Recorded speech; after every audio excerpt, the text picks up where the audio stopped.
अस्सलाम वालेकुम। बिटकॉइन का इमरजेंसी अपडेट या करंट मार्केट एनालिसिस आप लोगों के लिए। बिटकॉइन में ये जो मैसिव वीक हमें $4000 तक का जो क्रैश नजर आया, तो इसको अब हम टेक्निकल पॉइंट ऑफ व्यू से देखेंगे कि अब हमारे पास चार्ट क्या बता रहे हैं।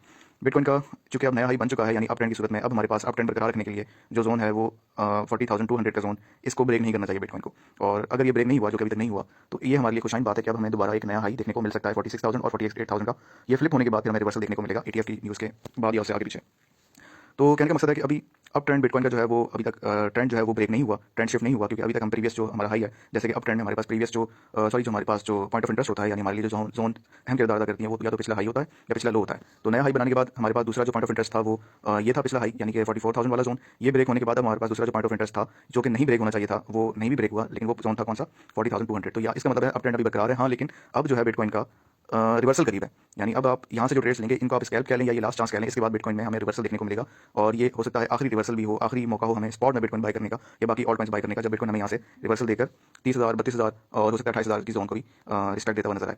तो अब हमारे पास अपॉर्चुनिटी ये है कि इस जोन से अगर आप एंट्री लेते हैं, और जो एंट्री लेने की अच्छी जोन है वो है 41,000 के करीब आसपास। यहाँ से अगर आपको एंट्री मिले तो आप यहाँ से जरूर बाई कीजिएगा। और दूसरी एंट्री अगर आपको 40,000 से नीचे 39,000 और 40,000 के दरमियान से मिले, यहाँ पे आपको अगर प्राइस नजर आए तो आपने यहाँ से लाजमी एंट्री लेनी है। यानी कि अभी भी आप इसमें एंटर हो सकते हैं, लेकिन एक बार आपने एवरेज करने के लिए जो है वो फंड्स या अपने अकाउंट को ऐसी पोजीशन को मैनेज कीजिएगा कि एक बार मजीद आप ट्रेड मैनेज कर सकें, उसको एवरेज कर सकें।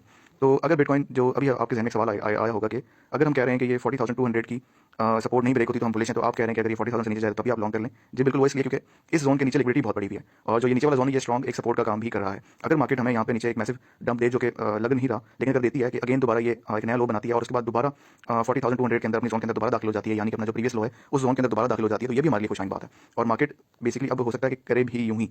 तो कहने का मकसद है, उम्मीद है आप लोगों को बात समझ आ चुकी होगी। अब हमारे पास जो है ऑल्ट कॉइन्स में एंट्री लेने का बहुत अच्छा टाइम है, और हमने तकरीबन 1-1.5 घंटे पहले ही, चूंकि जिस वक्त डंप आया उस वक्त मार्केट के अंदर हम नहीं थे, लेकिन दो चीज़ें, एक तो आप हमारा जो व्हाट्सएप चैनल है उसको आप फॉलो कर लें, ताकि उस पर आप अपडेटेड रह सकें मार्केट के अंदर जो करंट या आने वाले वक्तों में जो हमारे हिसाब से जो हमारे थॉट्स होते हैं उनसे, ताकि आप मुस्तफीद हो सकें। और दूसरी चीज़ ये कि अपने अकाउंट्स को, अपनी ट्रेडिंग को भी डाइवर्सिफाई करें। आप सिर्फ क्रिप्टो में जो ट्रेडिंग करने वाले लोग हैं उनको चाहिए कि फॉरेक्स के अंदर भी वो एंट्रीज लें, फॉरेक्स को भी जरा उसके ऊपर हाथ साफ करें। उसकी वजह यह है कि हम तो बेसिकली ट्रेडर्स हैं ना, हमने तो जहाँ अच्छी अपॉर्चुनिटी मिलेगी हमने उसको अवेल करना है। तो बाज़ बात जैसे क्रिप्टो मार्केट अक्सर स्टक होती है, या हमें मैसिव डंप्स नजर आ रहे होते हैं, या हम सारे फंड्स जो है उसे क्रिप्टो में ही डाल के हम इसमें ट्रेड कर रहे होते हैं, तो ये भी एक अच्छी चीज़ नहीं है। आप कोशिश कीजिए अपने फंड्स को डाइवर्सिफाई करें और फॉरेक्स के अंदर भी अपना जो है ट्रेड करने की कोशिश करें और उसकी अपॉर्चुनिटीज भी अवेल करें।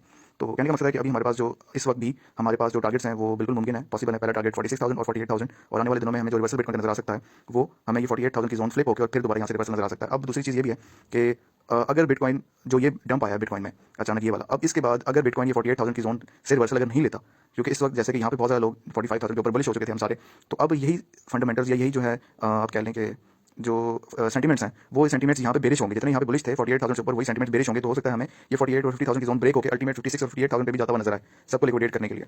तो मेंटली तौर पे आप इस चीज़ के लिए भी प्रिपेयर रहिएगा, और डिटेल में समझने के लिए आप हमारी जो पिछले वीक का जो एनालिसिस है, जो कि कल 30 दिसंबर को किया था हमने, तो उसको भी वीडियो को पूरा देख लें, तो आपको मजीद जो है वो चीज़ें बेहतर समझ आ जाएंगी। बहुत शुक्रिया, अल्लाह हाफिज़।